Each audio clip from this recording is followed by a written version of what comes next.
Assalamualaikum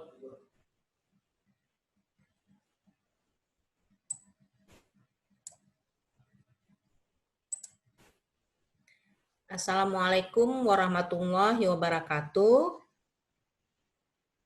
Ketemu lagi dengan Ibu.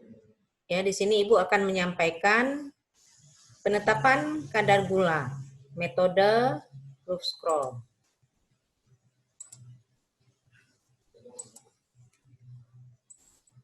Gula adalah suatu karbohidrat sederhana yang menjadi sumber energi dan komoditi perdagangan. Pertama, ya, gula paling banyak diperdagangkan dalam bentuk kristal, sukrosa padat.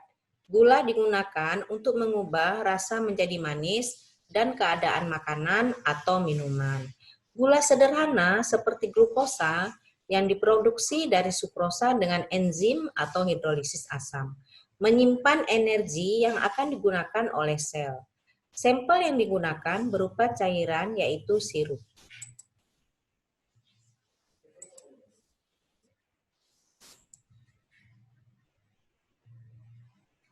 Untuk penetapan kadar gula meliputi gula sebelum inversi atau gula bersifat pereduksi atau glukosa.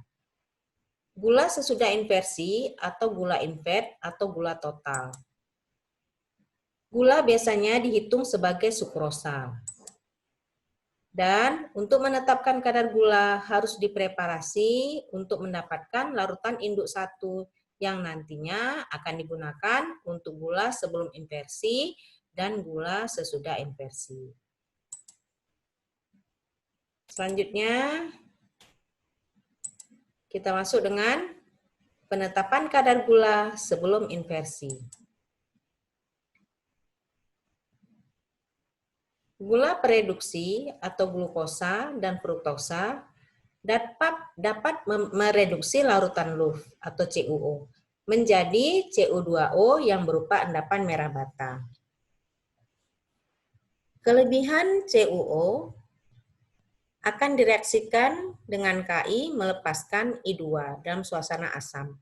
Lalu I2 yang dilepaskan dititar dengan Tio 0,1 M dengan indikator kanji hingga didapatkan titik akhir larutan tak berwarna dan endapan putih susu. Untuk mengetahui mili CuO yang bereaksi dengan monosakarida, maka dilakukan blanko.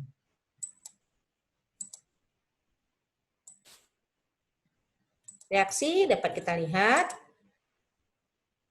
Glukosa bereaksi dengan larutan Loove, terbentuk Cu2O endapan merah bata. Sisa CuO bereaksi dengan Ki dalam suasana asam kuat melepaskan I2.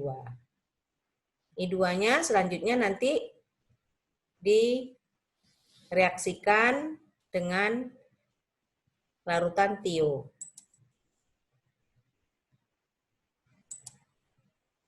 Persiapan sampel.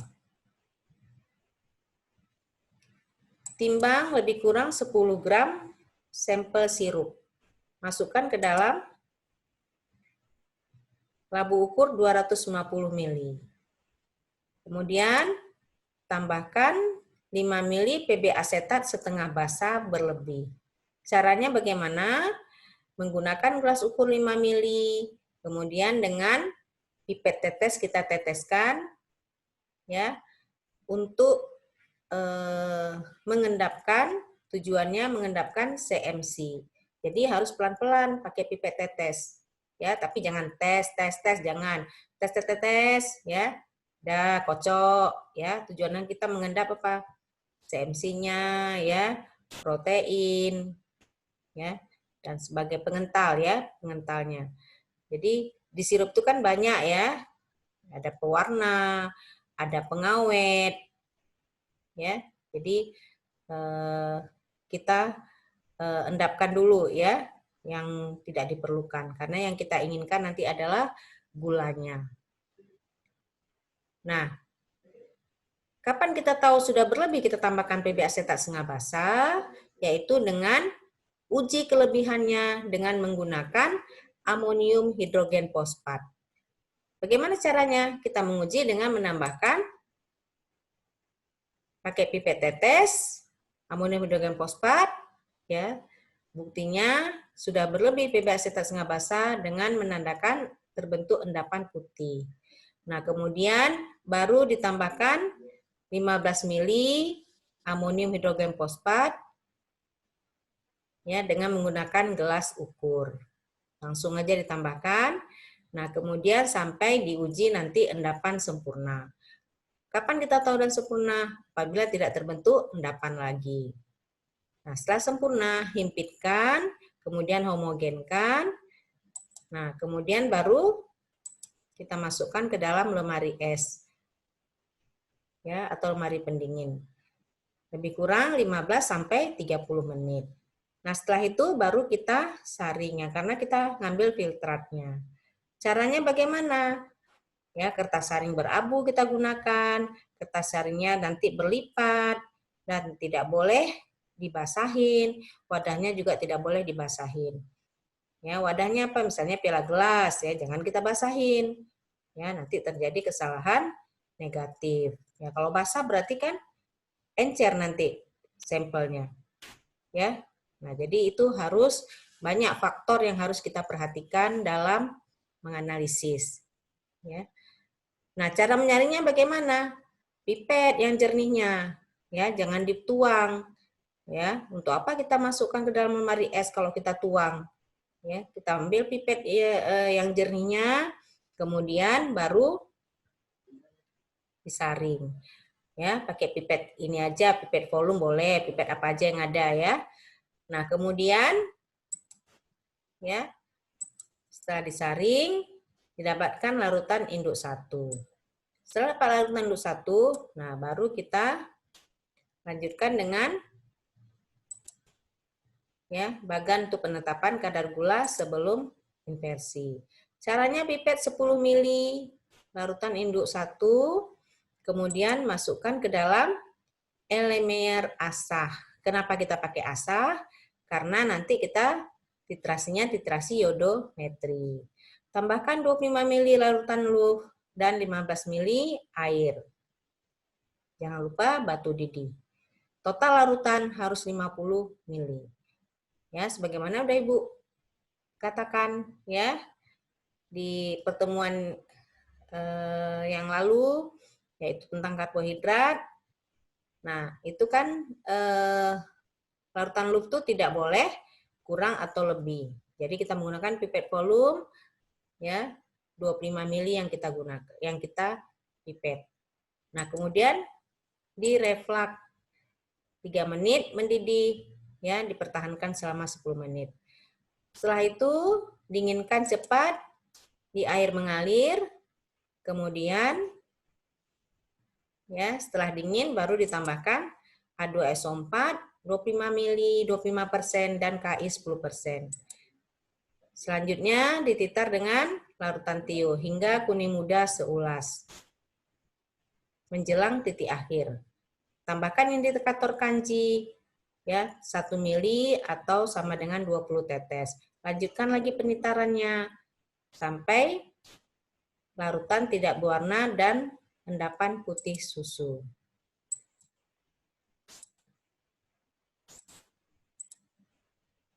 Kerjakan belangko. Prinsipnya sama dengan mengerjakan sampel, hanya dia tidak ada sampelnya. Ya, belangkonya isinya apa?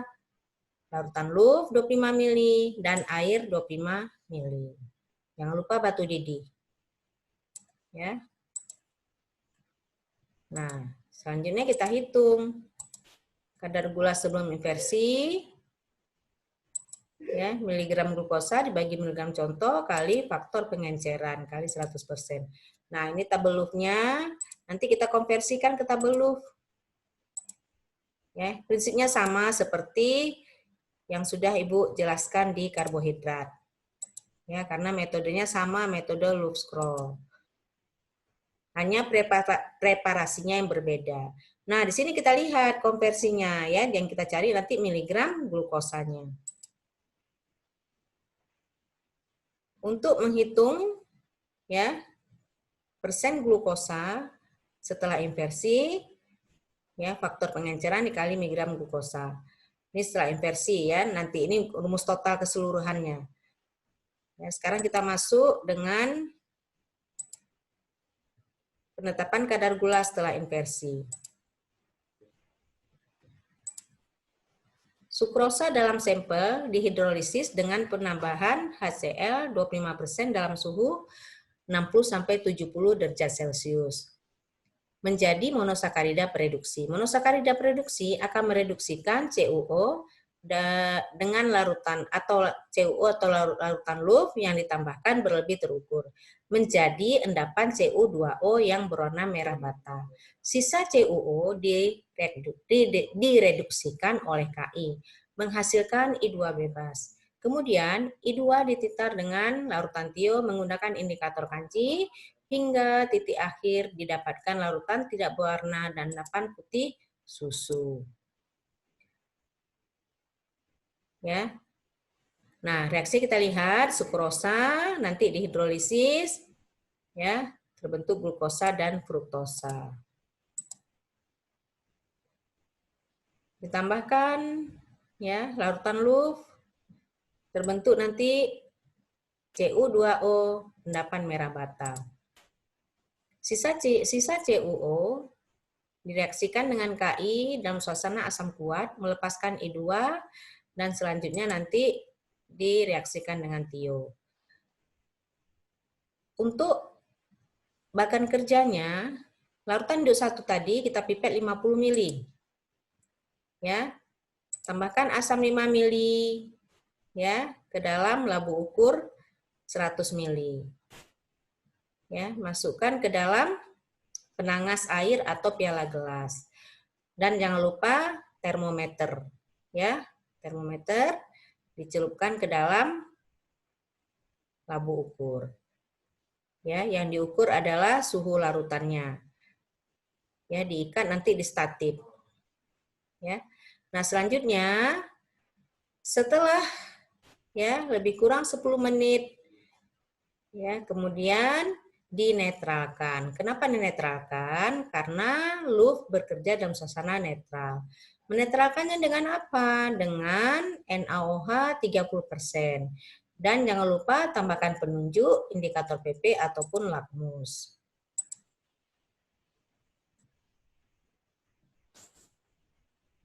Ya, setelah itu himpitkan, homogenkan, kemudian baru dipipet 10 mili, ya, masukkan ke dalam elemer asa. Sama analisis nanti titrasinya, titrasi iodometri. Tambahkan 25 mili larutan LUF, tambahkan 15 mili air. Jangan lupa batu didih. Ya, kemudian di reflux dengan pendingin tegak. 3 menit mendidih, dipertahankan selama 10 menit. Setelah dingin, setelah 10 menit, dinginkan di air keran yang mengalir ya. Nah, hati-hati jangan dikocok ya. Jangan dikocok ya. Kemudian setelah dingin, tambahkan 25 ml H2SO4 25% dan 10 ml Ki 10%. Selanjutnya dititar ya. Kuning muda seulas. Tambahkan kanji 20 tetes ya atau 1 ml. Kemudian selanjutnya dititar kembali dengan larutan tio. Terbentuk titik akhir tidak warna dan endapan putih susu. Nah, kerjakan blanko. Nah, di sini tadi blanko sebelum inversi sudah kita kerjakan blanko. Jadi cukup sekali aja nggak apa-apa ya. Kan sama aja. Ya, kecuali kita preparasi yang lain di luar gula. Ya, ini kan gula sama ya.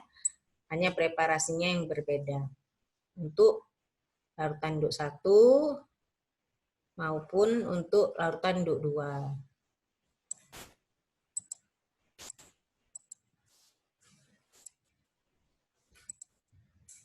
Nah, perhitungannya tetap kita konversikan ke tabel LUF untuk mencari miligram glukosa.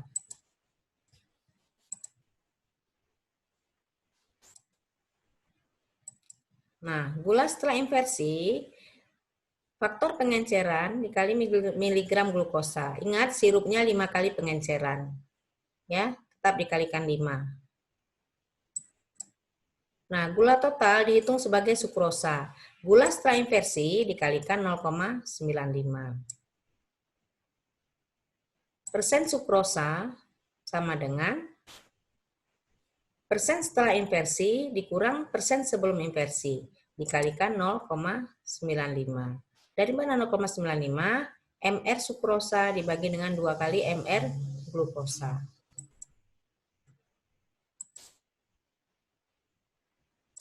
Catatan, pastikan PB asetat berlebih, pengenapan di lemari es sesuai dengan sifat endapan fosfat dan jangan diaduk.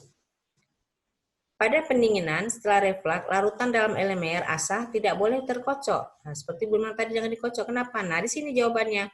Karena jika terkocok akan menyebabkan CU2O yang telah terbentuk akan mengoksidasi O2 dan akan kembali menjadi CuO. Jadi kesalahan negatif. Pengaturan pH pada gula setelah inversi harus diperhatikan atau proses penetralan.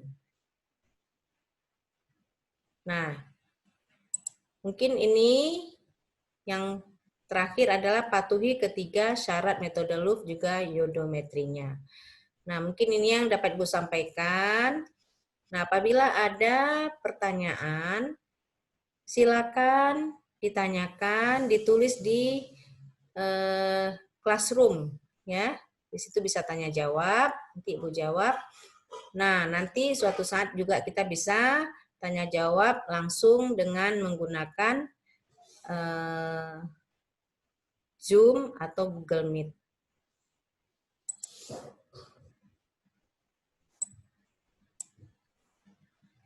Nah, ini Ibu kasih contoh standar nasional Indonesia, SNI tahun 94. Ini udah lama banget ya, 94. Nah, ada yang udah lahir belum? Belum lahir kayaknya ya. Nah, ini. Jadi carilah SNI yang terbaru. Ini hanya contoh saja. Nah, nanti Ibu kasih latihan ya, latihan soal, silakan dikerjakan. Dikerjakan, dikumpulkan ya. Kalau yang praktiknya besok, kalau yang jadwalnya besok, silakan kumpul besok, ditunggu sampai jam 4. Ya. Nah, atau ada kurang yang Ibu sampaikan ya, silakan ditanyakan. Demikianlah ya